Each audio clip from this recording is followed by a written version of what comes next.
So you remember this clip? I'm thick. I've got the germies. Turns out we had the COVIDs. Fortunately enough, we are now doing better. I still have a few more symptoms. Steph's essentially done, right? Yeah, I can taste and smell. I can smell my candles again. And that was the reason I couldn't taste the chicken shawarma in the last video.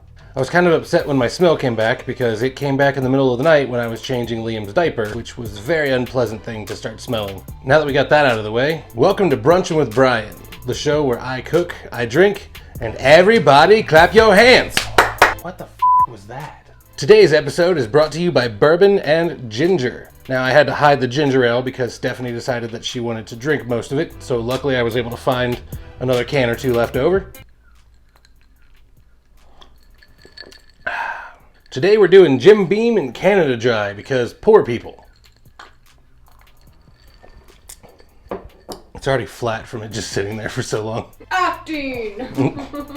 Not actually really drinking as much as you think I do. I'm a huge fan of making stuff at home that you would normally order out. So today we're going to try our hand at making sushi. And I'm going to try not to do an incredibly racist Japanese accent. I would normally show you right now how to make sushi rice, but unfortunately they're doing construction downstairs and I'm not allowed to use my sink right now. So we're just going to use the rice that I made last night. So sushi rice is actually super simple to make. It just requires medium or short grain Japanese rice, some water, and sushi vinegar. The first thing you're going to want to do is rinse off your rice. What I do is I put my rice inside of a mesh strainer inside of a bowl. Then I just turn on the cold tap water, let that run through, mixing it up with my hand. You want to do that until the water runs clear, which takes roughly around 2 minutes or so. Then go ahead and dump your rice into a pot. Then you want to put equal amounts of water to rice into that pot as well. I usually use 2 cups of rice, so I also put in 2 cups of water. Then you want to bring that up to a boil. Let that boil for about 5 minutes. Then after it's been boiling for 5 minutes, you want to drop your heat to low and let it sit uncovered for 12 minutes. After those 12 minutes are up, you want to take your pot off of the heat, cover it, and let it sit for about 5 minutes. After those 5 minutes are up, you want to take that rice and put it into an oversized mixing bowl. Next, you want to put in sushi vinegar. What you want to do is you want to use about 25 to 30% of what your rice total was. So since I used 2 cups of rice, we put in half a cup of sushi vinegar. Now sushi vinegar is just rice vinegar with salt, sugar, and usually seaweed mixed into it. It really brings a lot of flavor to your rice. And it's so good, Stephanie just eats it by itself and ends up not saving enough for sushi. After you dump in your sushi vinegar, you want to make slits in the rice using a wooden spoon. Then as you're making those slits, you want to fold the rice. We don't want to mix the rice because we don't want to mash it down. We want to keep it being light and fluffy. At this point, your rice is going to seem pretty wet, but after it cools down to room temperature, you'll notice it's right back to sticky rice. Then we want to take the rice and spread it up the sides of the bowl, giving it as much surface area as possible so it can cool off. Some chefs actually use a hand fan as they're doing the sushi vinegar mixing to help out with the cooling. Once our sushi gets to room temperature, now it's time for the fun part. And ta-da! I now have a knife and a cutting board because what we're getting ready to do is we're going to cut up our ingredients we're going to use in our sushi. The nice part of making it at home, you have no surprises as to what's in your sushi. If you don't know what a roll is, you get to put in whatever you want. We still have an avocado, don't we? No. Ooh, hot pickles. So the first thing we're going to cut up today is 1 avocado. Now the way to cut up an avocado, once again, similar to the onion in the chicken shawarma episode, South Pole to North Pole, baby. Now you're going to run into a pit. So what I do is I put the blade in and then I essentially turn the avocado around, rolling it while I have the knife still inside of it. And you end up with 2 halves that look like this. Now you're gonna have that pit in there. It's gonna be a little difficult to remove. So the first thing we wanna do is we don't wanna stab the end of the blade in. We wanna use the heel of the blade down here at the bottom. All right, so we wanna take the heel of the blade right down here, and we wanna dig that into just right around that pit. Now this is gonna be the safer way of doing it. So now as you dig in, you're then going to be able to get some leverage underneath of the pit and pop out. There you go. I have a spoon here because the easiest way to get avocado out of its peel is to take a spoon and run it just up under the edge. And as you do that, you run it around the entire avocado and you end up with, boop, a nice piece of avocado that you can cut into strips. So now we do that with both sides.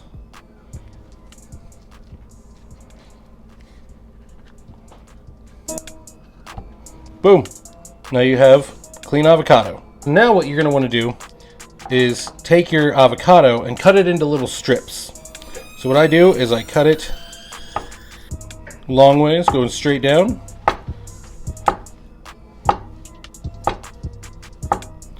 And then we can lay them on their sides and make even smaller strips out of them.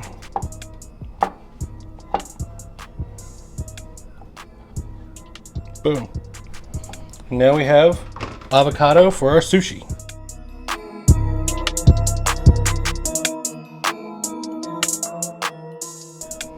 There's little children screaming in the hallway. Oh noes.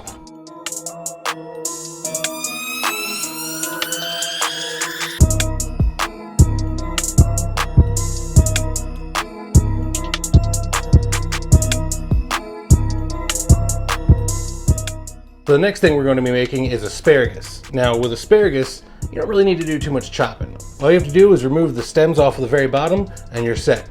I usually just take one, put it in my hand, kind of come down to the bottom. They usually snap right apart, right where you need them to. Now the last thing we're going to be cutting up today for our sushi is carrots. Now we already had baby carrots here, so I didn't find a need to really go out and go get normal sized carrots. So the way we want to do these is we want to make them into little sticks. So what I do first is I cut them directly in half, keeping our fingers nice and curled back since these are small. And then the reason I cut them in half is that way I now have a flat surface for them to sit on. And now you can just take and you want to make little matchsticks out of them.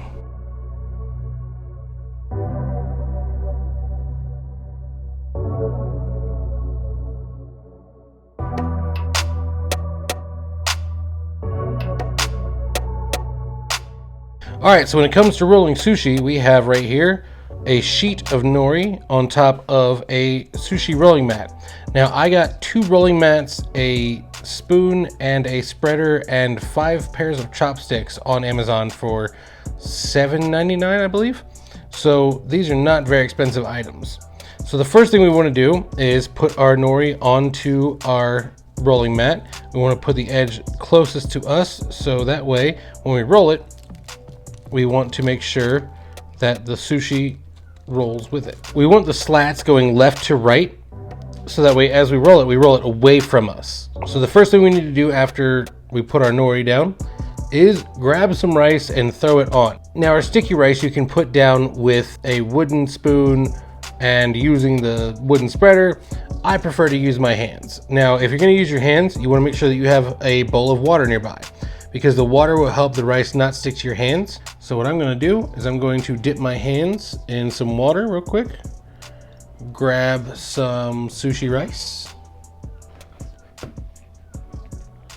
just a nice handful, and man, I'm just so good. I throw down rice and it just spreads out automatically. So what you want to do is you want to cover up most of your nori, which is your seaweed. You want to leave about an inch furthest away from you that's uncovered. That's going to be our sealer. On the end closest to us is where we're going to start putting our materials. So I'm going to start off with some cream cheese. Then I'm going to put on some avocado just above that. You want to line up everything going left to right. So you'll start off putting a strip of cream cheese going from left to right. And then just above that, going further away from you, then I'm going to put my avocado. We also have some asparagus, some carrots, and some imitation crab meat. And here in a minute, once I get all that set up and I get this rolled up, we're going to cut up some raw tuna to put on top of the sushi roll. Now the other thing too is just before I roll this, I'm going to squirt on some sriracha. I also have off to the side a bowl of soy sauce with some wasabi paste in it. Now the wasabi paste I was able to get off of Amazon for very cheap. Now we are going to do the cream cheese. I have some leftover cream cheese from before. I'm just going to use my hands. I'm going to rip off a chunk. I'm going to essentially make a tube out of this. So we're going to start off by just squeezing it up, kind of making it into a long little snake. And as it thins out, I'm going to place it down on the edge of the rice closest to me. Now, what we're making right now is called maki. That means that the seaweed will be on the outside of the roll. If you want to make uramaki, which I believe that's how you pronounce it, that is where the rice is on the outside. If you want to do that, you want to cover up your rolling mat with saran wrap, and then do the same thing we just did here, where you lay down your seaweed first and then put your rice on top. But then you want to flip it over, and when you do that, the rice will still only stick to the seaweed and not to the plastic wrap. Everything else will still be the same. So now that our cream cheese is down, I'm going to take some of this avocado and I'm going to run it just above the cream cheese. Nice little strips going across.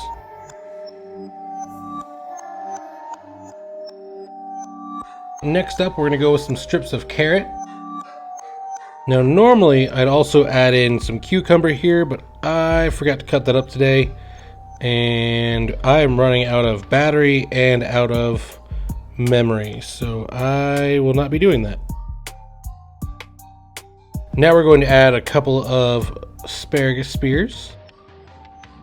Now it's time to put on a strip of some imitation crab meat.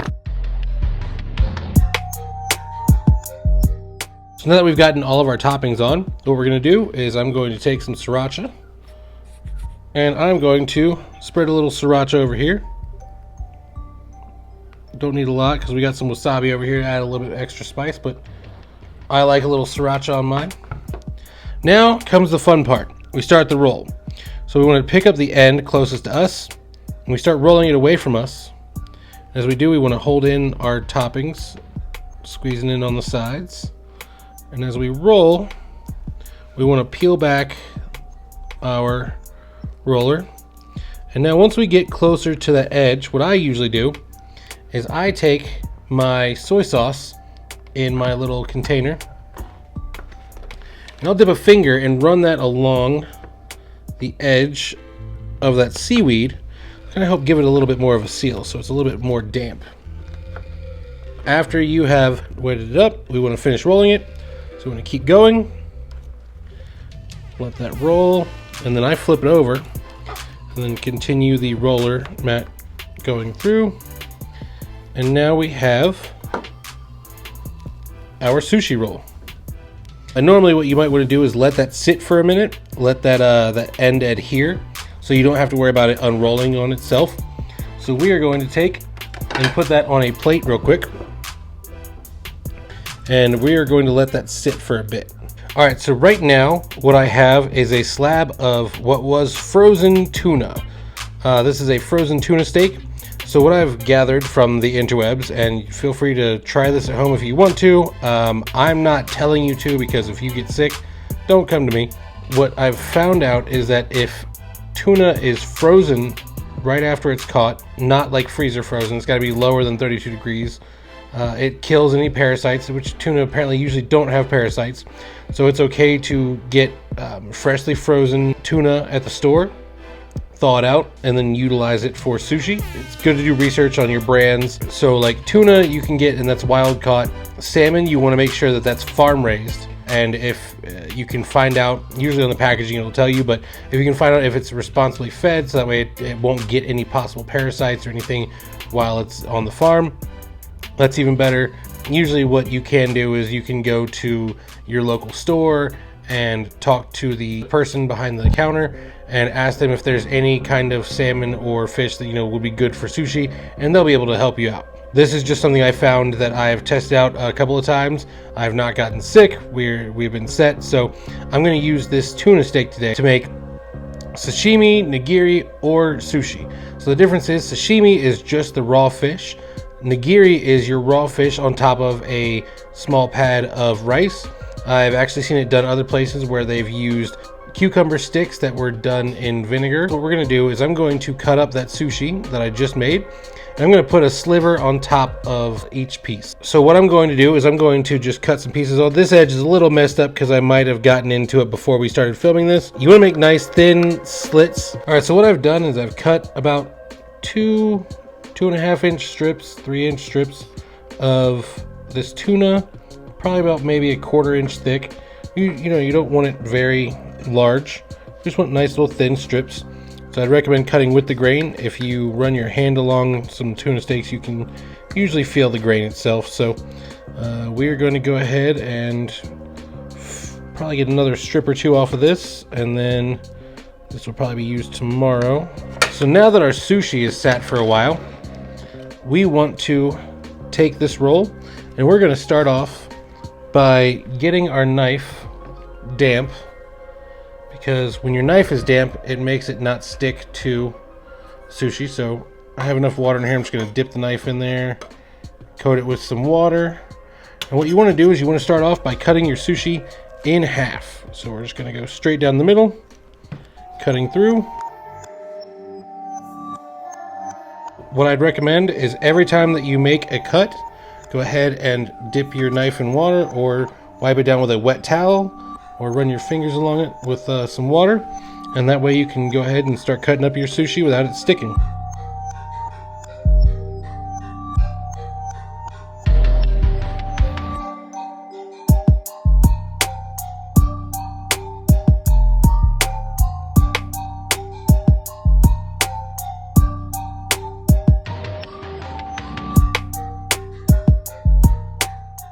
Alright, so now that we have our sushi cut up with a few pieces missing that we might have snacked on in between shots here, I am now stacking up some tuna on these. And here, let me just go ahead. Stephanie, here you go. Try this one. Steph's so into the sushi she didn't even touch the soy sauce and the wasabi. Once you have your, and you don't have to put fish on it. You can just eat it as is. Dunk it in some soy sauce. There's people that put steak in these. There's people that put all different kinds of things. So you make your sushi however you want to. Who cares? Now that we've got our plate filled with sushi and our tempura, it's time to munch down. And we did all this for at least half the cost of what you would get for ordering this out. I hope you enjoyed the sushi edition of Brunchin with Bryan. Make sure to leave a comment down below of what you like to put inside of your sushi. Also, be sure to like this video and share it with your many, many millions of friends. And be sure to watch my upcoming tempura video, or else I'm gonna punch you in the Bye! Stephanie, what? I'm gonna do it. Bryan, we talked about this. No, I'm gonna do it. I don't wanna do it. No. I'm gonna do it. Sushi is so good.